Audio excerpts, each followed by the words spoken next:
So how frugal are you when it comes to your money and budgeting? That is a question that is always worth asking. Now, Andrew, you know around my family, I'm often referred to by the distinguished name as a cheapskate. Right on cue. But you know what? I don't mind being called a cheapskate because I feel like that is a term of endearment. But it's not so much of the fact that I'm a cheapskate. It's just that I truly understand very well that money is a finite resource. And that if you have any type of unforeseen expense that pop up at any time, guess what? It can derail your budget and your retirement for months or even years. So in today's short educational video, what we hope to accomplish is to help you understand how you should think about your budget and make sure that you make it a priority when it comes to your overall retirement goals. Hi, my name is Carson Graves, President and CEO of the Retirement Education Center. And my name is Andrea Graves, Director of Operations at the Retirement Education Center. And the reason we've created these educational videos is to help to make the difficult and confusing retirement process simple. Absolutely, Andrea, and we do this, quite frankly, by incorporating a team of expert advisors, ranging from certified financial analysts, certified financial planners, estate attorneys, insurance advisors, and other needed professionals to help us build a holistic and comprehensive retirement roadmap that's going to let our clients know when, where, and how they can reach their retirement goals. For specialized strategies on how to maximize your retirement income, make sure to subscribe to our YouTube channel and hit the notification bell to be notified when we upload new videos. So Carson, I'm not good at keeping a budget, and I just don't even want to think about it. So what can you tell us about that? Well, Andrea, you're not alone. I understand that people hate keeping budgets, and as a matter of fact, I'm pretty sure that for most people watching today, talking about or even thinking about their budget is probably at the bottom of their bucket list of things to do. And I really understand this, dynamic, Andrea, because when you're looking at your budget, it really makes you look in the mirror. And a lot of people, when they look in the mirror, they don't like what they see when it comes to their budgeting efforts. When it comes to keeping a budget, what most people really like to do, they like to look at the positive side of the budgeting aspect. So they're going to want to look at their income. They want to see how much money they're making per month. I'm making $5, $6, $7, $10,000 per month. And that's the glory side of your budgeting. But what people really ought to do is take a look at the dirt first. And that would be your expenses and your debts. And unfortunately, what most people do, Andrew, when it comes to budgeting, they take those debts and expenses and they sweep them under the rug and they hide them for a while. And they do this by putting things on credit cards, unfortunately. And that's the worst thing that you can actually do for your budgeting efforts. So in today's short educational video, what we hope to do is just to break down some very simple concepts that would help you start your budget, keep your budget, and make sure that you evaluate your expenses properly. But before we do that, there are always two rules to retirement income that we always like to give you. And Andrew, what are those two rules? Well, rule number 1 is to never run out of money. And rule number 2 is to never forget rule number 1. All right, so let's go ahead and talk about how to implement a proper budget so that you can keep your retirement on track. So Carson, when it comes to making a budget, how much money do we need? I think people want to know. Well, that's a very important question. How much do you need in order to make your budget solid? And to me, Andrea, like all these videos that we like to do, I feel that when I teach my classes or when I'm talking with my clients, that illustrations are very important to illuminate the importance of what we're talking about. So I'm going to very quickly go to my slides, Andrea, for teaching purposes so that people can understand what elements they need to implement in order to start making a solid budget, okay? To address Andrea's first question about how much do you need to start your budget and to make sure that it's going to be proper for you. Well, the one thing that you have to look at first is replacement income. So in case you have a job loss or you have a significant loss in your investment income, you're going to want to make sure that you're going to take a look at replacement income. Anywhere from 3 to 6 months is what we try to recommend. So that's the first thing you need to do when you're starting your budget. The second thing you need to make sure of is that you have an emergency allowance.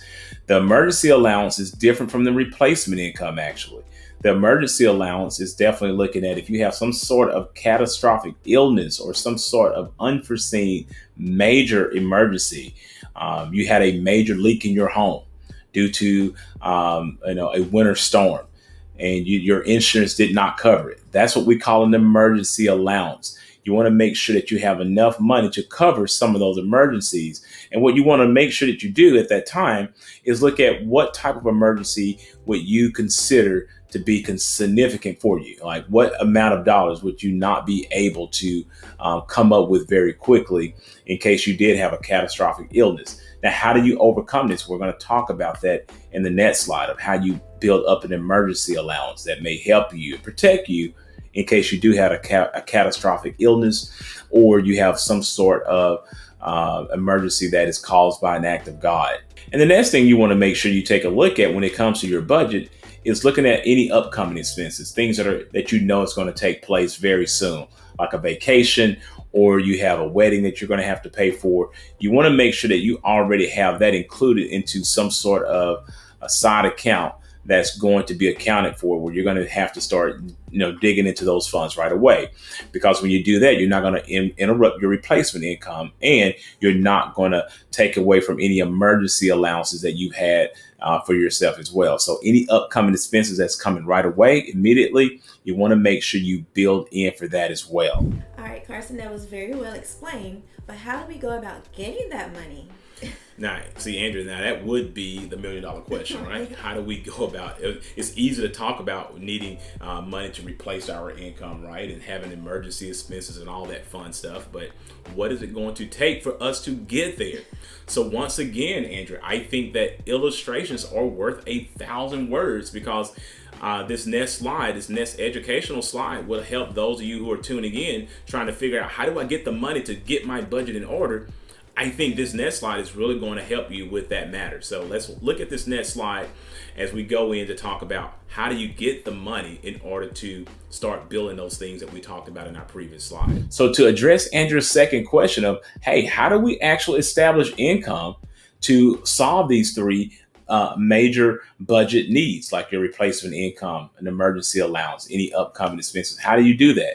Well, when it comes to replacement income, one of the things that I see people fail to do is to think about considering two incomes. Now, if you're married, and sometimes, the spouse may want to stay home to raise the kids, and that's very much a great thing to consider to keep your family in the position that you think it needs to be in order for it to succeed. But it also can put a major strain on that other partner if they're not able to have enough income to do some of the things that could take place as far as replacement income, to build up that 3 to 6 months of replacement income. So considering two incomes may be very, very important. Even if you're the sole income earner, you may think about, taking on a gig in which you can earn a secondary income in which you solely are using that money to build up a replacement income. Okay. So make sure of that. Two income sources. I always say 2 heads are better than one. 2 incomes, of course, follow that same rule. Two incomes are definitely better than one. The other thing you want to do to build up an emergency allowance is to make sure you try to pay off any unneeded debts. So, because when you can do this, now what we can do is utilize the money that was going towards those unneeded debts that you didn't need to have, like credit card debts, things of that nature. And then we can start applying that into a separate account that's going to be an emergency fund. What you may also do here is make sure that you check out your insurance policies. Your insurance policy should be in place for the emergency allowance fund. So you have a major storm, make sure that your insurance policy will cover a flood in your home.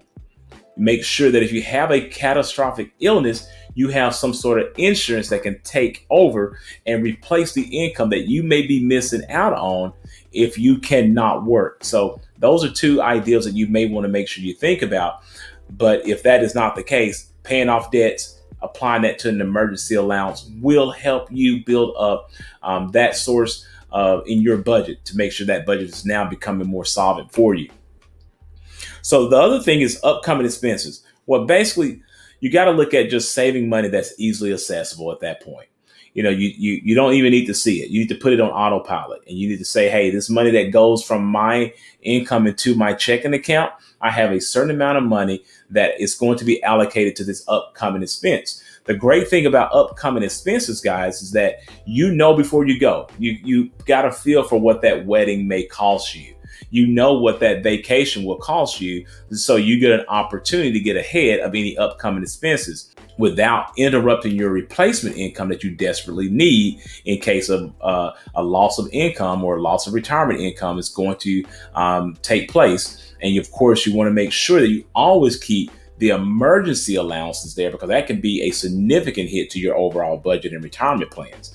But when it comes to upcoming expenses, you can get ahead of this. So when you're looking at this particular slide, just understand this is how you can start getting the income that you need in order to build up the replacement income, the emergency allowance, and of course, taking care of any upcoming expenses. So Carson, you really make these things easy to digest. So lastly, I just want to know, how do we evaluate our expenses? That's good. It's a good question. So how do we go about looking at what expenses, I believe this is what you're probably asking. Yes. How do we go about looking at what expenses are necessary and what expenses are voluntary? Now, we really have to distinguish between those two things, because no matter who you are, you're always going to have some sort of expenses when it comes to your budgeting efforts. But all expenses are not created equal, and you must know which ones are not. And so this last educational slide should help those of you who are tuning in. It should help you get an understanding of what you're spending your money on, and perhaps what things you may need to start extracting out of your budget in order to make sure that your income is superseding your debts and expenses. So now when we're taking a look at your necessary and your voluntary expenses, this is really going to help you understand what you need to be doing here. Because I think nothing can wreck your budget more than not understanding this dynamic. So if you're looking at your monthly budget, let's just say you have an average income. This is the average income for most people working now here in America, $5,618 per month. That's the average amount of income that most families are making right now. And here's what they're spending their money on. Housing, you can see about 33% is spent on housing. And that's going to be a monthly cost of about $1,674. That's what people are paying for housing. They're paying on average about $813 for transportation. When you're looking at your personal insurances and pensions, they're paying about $608 there. Healthcare, about $414. You can see what you're paying for groceries. On average, this is what most Americans are paying per month, about $372. Look at this, restaurants and meals, eating out on the road, about $288 a month is going towards those things. So as you're looking at your budget and looking at the common things that most Americans are spending their money on, you can see that the average total spending for most Americans per month is about $5,102 per month. So you do see that there is some leeway here. We actually have a surplus for most Americans. So where's that money going, and how do you actually figure out how to make sure to utilize those money properly? Well, first of all, when you see this surplus here of $516, you have to immediately start applying this to the income sources that we just talked about for your budget, as it pertains to your replacement income or having emergency dollars and those expenses that are actually coming up in near terms. That money can start being applied to those resources right away. Now, if you don't have this, we have to start figuring out, what are we doing? How are we going to conquer and divide our voluntary expenses and our necessary expenses? So we know there are certain things that we need.